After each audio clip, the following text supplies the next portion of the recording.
is. Matthew has been on staff with me 20 plus years ago. He's been a part of a ministry called Missionary Athletes International. He's been a part, moving on from that to COIN, to Coaches of Influence. Matthew is the head of a soccer club in Southern California, as well as a full-blown missionary supported by churches. And so Matt lives in the tension of our culture, and he is currently in a master's work at the Cook School of Intercultural Studies at Biola, and I get the privilege to work with him on that master's. So it's a privilege to see Matthew here with my good friend Greg. Thanks, Tim. Is this on? All right. How's that? Doesn't sound in. There we go. All right. Thank you for the introduction. I'm excited to be here. This is only my second Reach conference. I came last year and I loved it. I've known about Reach since the early days of it. It's great to be here and to see everybody. In addition to who I am, I'm married. I have 3 boys, 23, 20, and 17. And I've been in Southern California my whole life. So I'm just going to give a little bit of historical perspective and background on just the church's view of sport. So you can go to the next slide. What's that? Oh, you got the slides? Okay, yeah, here we go. So a picture of Billy the Kid playing croquet. And in one of my classes, I had to read a great book called Good Game by Cheryl Hoffman, who I've heard that Greg has spoken with before. On the next slide, in the 1860s, there was an article written in the American Christian Review of how croquet leads to hell. I'm going to show you how that happens so we all understand. So first you have a party, then you have a social and play party, and then you introduce croquet, step 3, and you have a croquet party. Then you introduce the picnic and croquet, then you introduce dance. Apparently, as soon as you introduce dance and croquet, then you start missing church. And then you start engaging in imprudent or immoral conduct, and then you become excluded from church, and then there's a runaway match. I'm not really sure what that is, but it sounds bad. And then you enter into poverty and discontent, and then you enter into shame and disgrace, and finally ruin. And that's how croquet leads you to hell, apparently from the 1860s. And this is just to show that the church has always been wrestling with sport and what it means, what it does to us. In the first slide, it showed Billy the Kid playing playing croquet, and maybe just because Billy the Kid was doing it, it apparently was evil. I don't know. Go on to the next slide there. And this is what we see in youth sport today. I see this on a daily basis, and I'm there to try and rescue this from happening as much as I can. But I'm going to show you in 3 steps how youth sports leads to hell. So both of these pictures are pictures of kids in my soccer club. So I'm a director of coaching of a club in North Orange County. It's just up the street from Disneyland. The first step is you sign your kid up at 3 years old. The next step is your kid gets recruited to a club team or a performance travel team, and by 8 years old, they're ruined. The picture down there is one of our young teams, 7-year-olds winning state cup. And this is how it leads to ruin. You get that thing, and it leads to identity in lifting the trophy, and for the rest of your life, it can ruin you. And I didn't intentionally go into this line of work of being a director of coaching. My goal was to be a missionary. And through God's leading me, I ended up doing that kind of coaching in the secular world, as well as looking at that as my mission field. So you go on to the next page. So I'll just kind of give you a little bit of my background and how I got to where I am at, and how I developed my view of the Lord's Day, and how I practice it myself, and how I encourage others to practice it, especially within my world of competitive sport. Early on in my life, my goal was to do what Romans 15:20 says. It's always been my ambition to preach the gospel where Christ was not known, so that I would not be building on someone else's foundation. And to me, soccer was always the way to do that.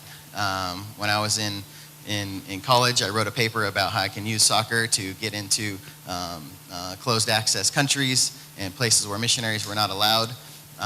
Fortunately, I've been able to do that on several occasions. And soccer's been a good tool for me to gain access in different places.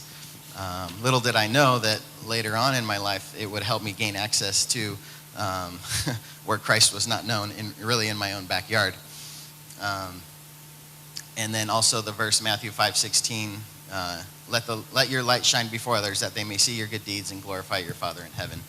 And I throw this picture up there just to give you guys a perspective on and what it is I'm working with. So this picture is, let me go back one. The picture is all of the players in my club. That's just half of the kids that are in our organization. The other half are in the recreational side.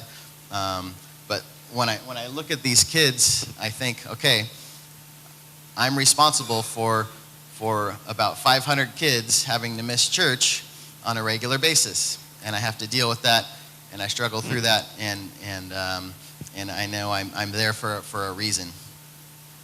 So that's the weight that is on me on a daily basis in the job that I'm in.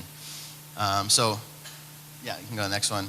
So background for me, I grew up in a Presbyterian church. Sunday was important. If I ever did have a game on a Sunday, which was rare back in the 80s, 70s and 80s, I just wore my uniform under my church clothes, and then we would go to the game afterward. And it wasn't a regular occurrence for me. I played recreational most of my life. I joined club at 16, and then I was basically felt I called ministry at 17 years old.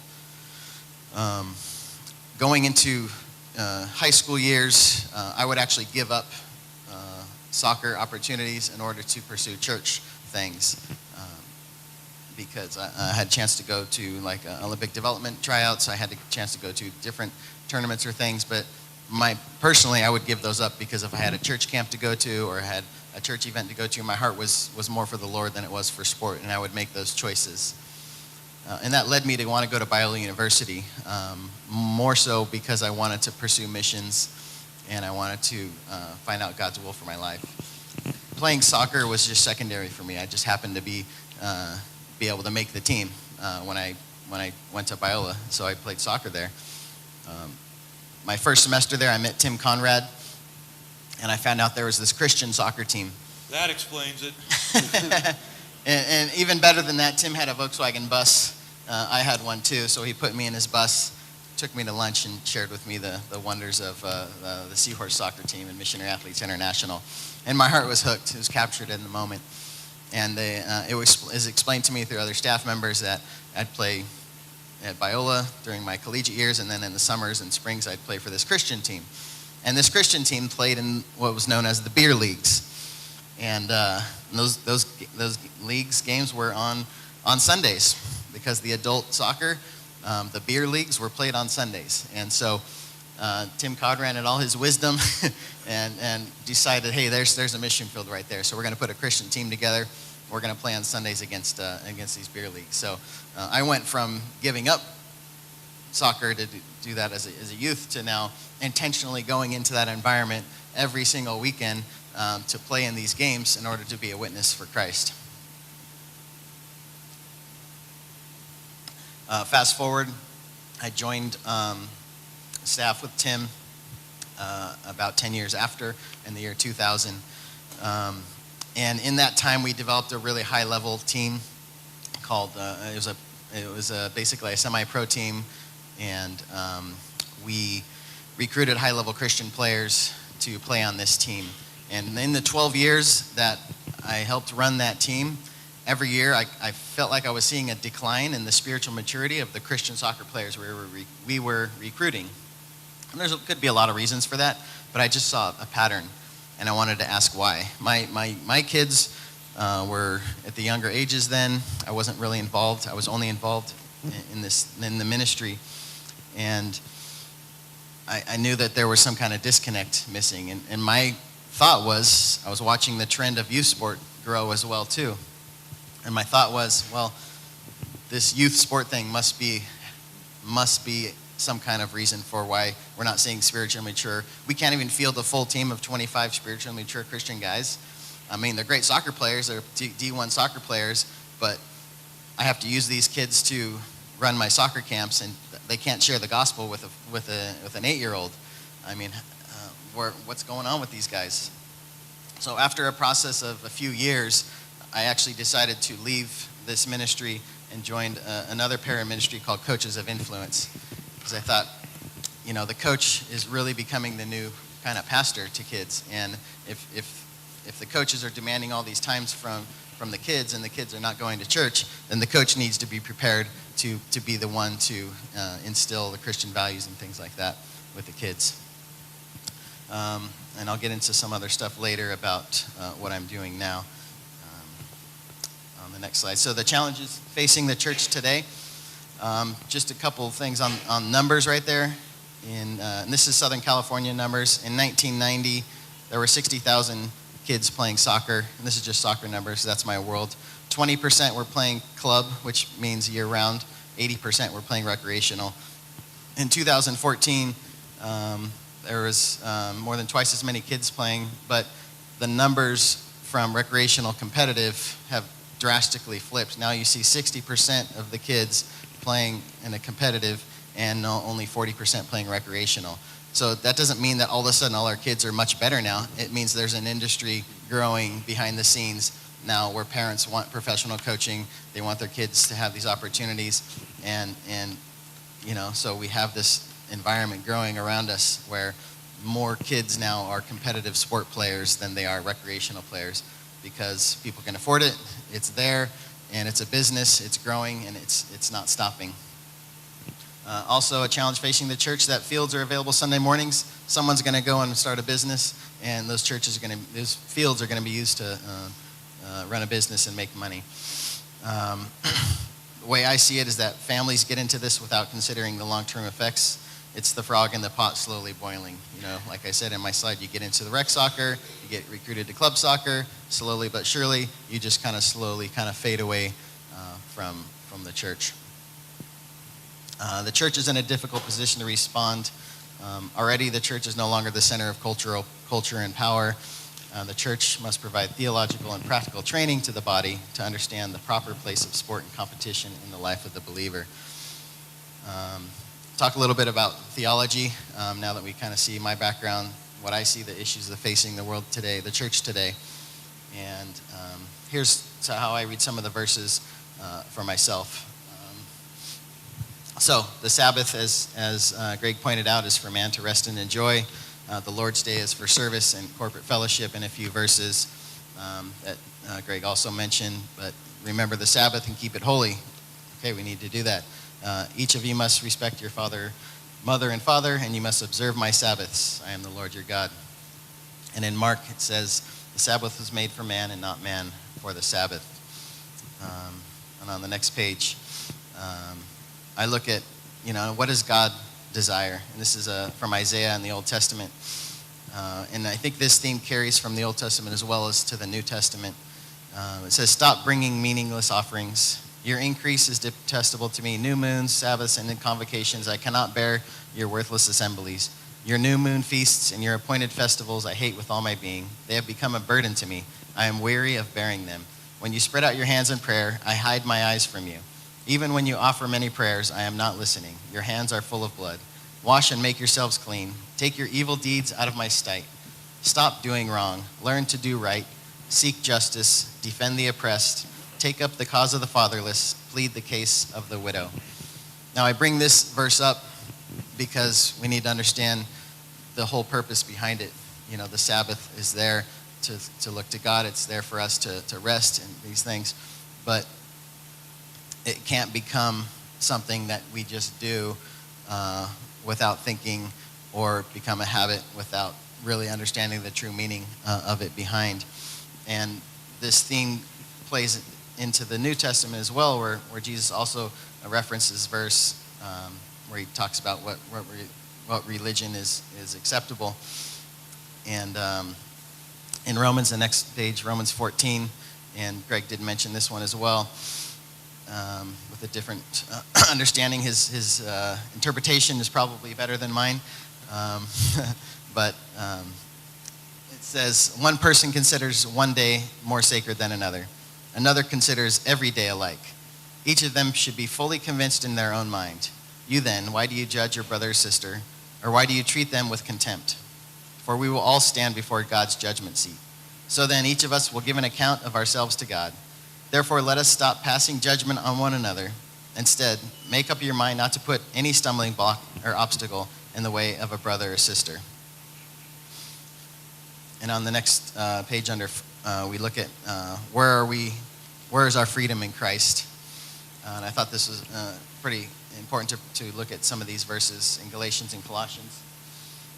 Galatians 5:1 says, "It is for freedom that Christ has set us free. Stand firm then, and do not let yourselves be a burden again by a yoke of slavery." And I think back to the verse in Isaiah where for many people, the Sabbath had become a burden, had become a yoke of slavery. They dreaded doing it. That's why, God was so frustrated with the people, because they weren't getting it. They weren't understanding the whole purpose and the meaning.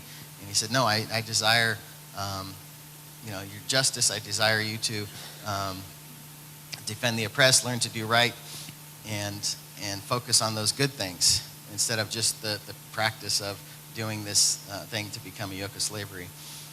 And then in Colossians 2:16 it says, "Do not let anyone judge you by what you eat or drink, or with regard to a religious festival, a new moon celebration, or a Sabbath day."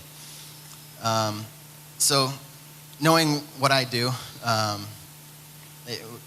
I do struggle. I do wrestle with these things.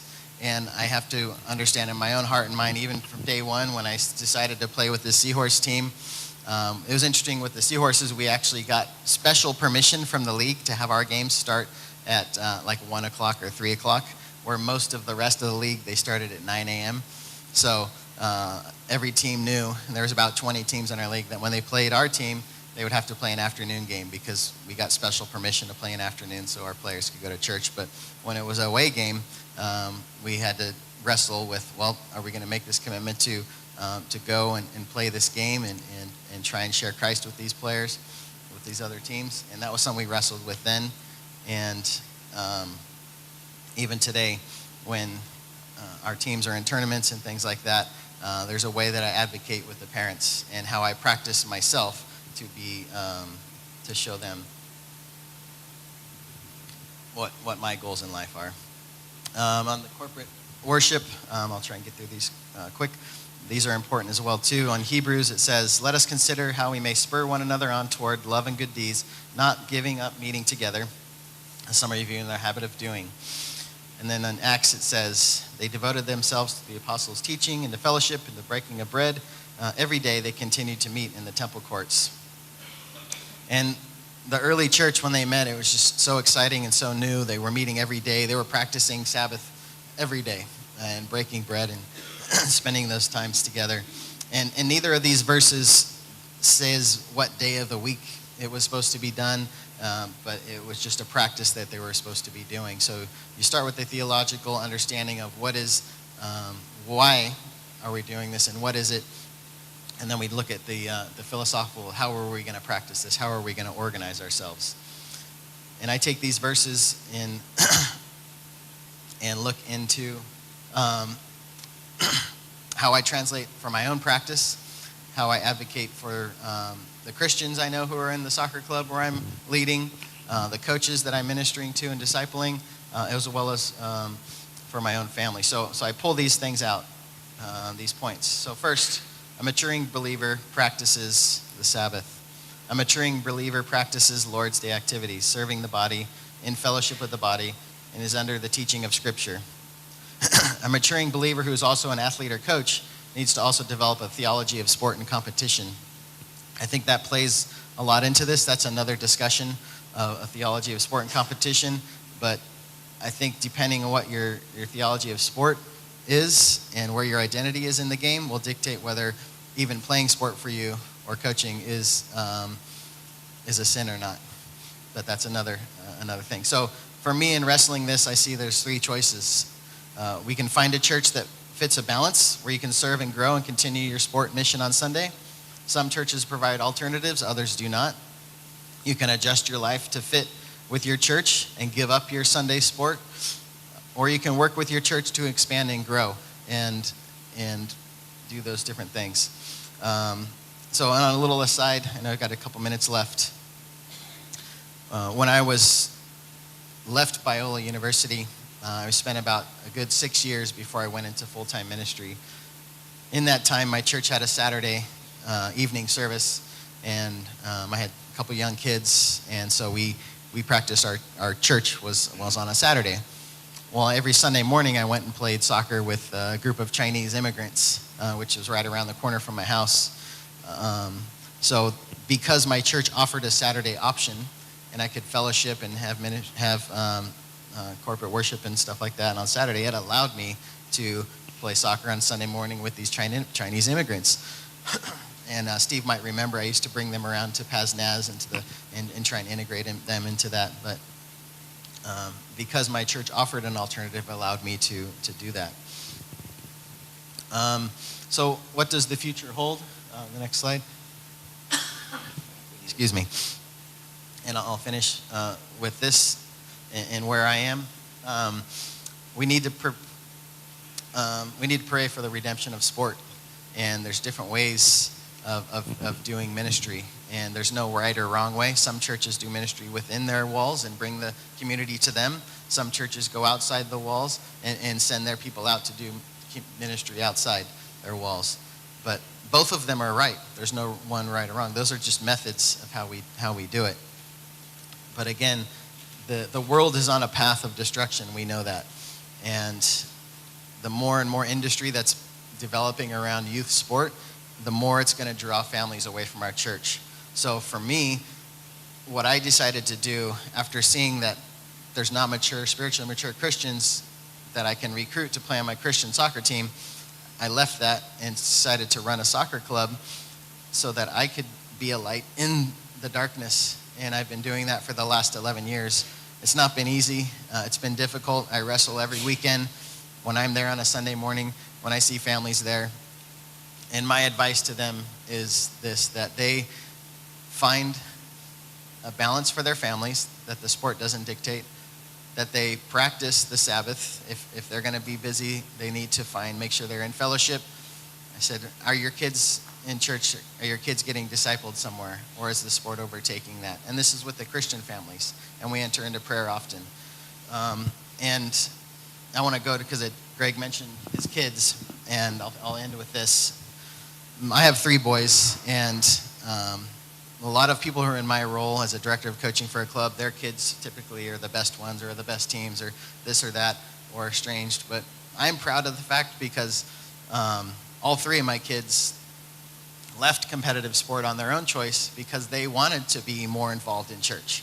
So my middle son played up through junior high, and he decided to leave to pursue church in his high school years. And my youngest son, the same thing. He was on a very good team. It's a team that's won state and national championships, a very good player, and he decided to walk away because he wanted to focus in on church as well too. And I think that was part of because, I think if my kids hadn't made that decision, I couldn't sit here and share that with you, because I know, like Greg said, our hearts are pure and we're doing it for these right reasons. And seeing that my kids made that choice to pursue God, and knowing that I'm where I am because my goal, my heart for them is to, all those 500 families, that they need to know that they can't let this sport overtake and dictate their lives. And I struggle with that and wrestle with that every day. But that's where God's placed me, and he's given me that opportunity to be there. And I thank you guys for allowing me to share.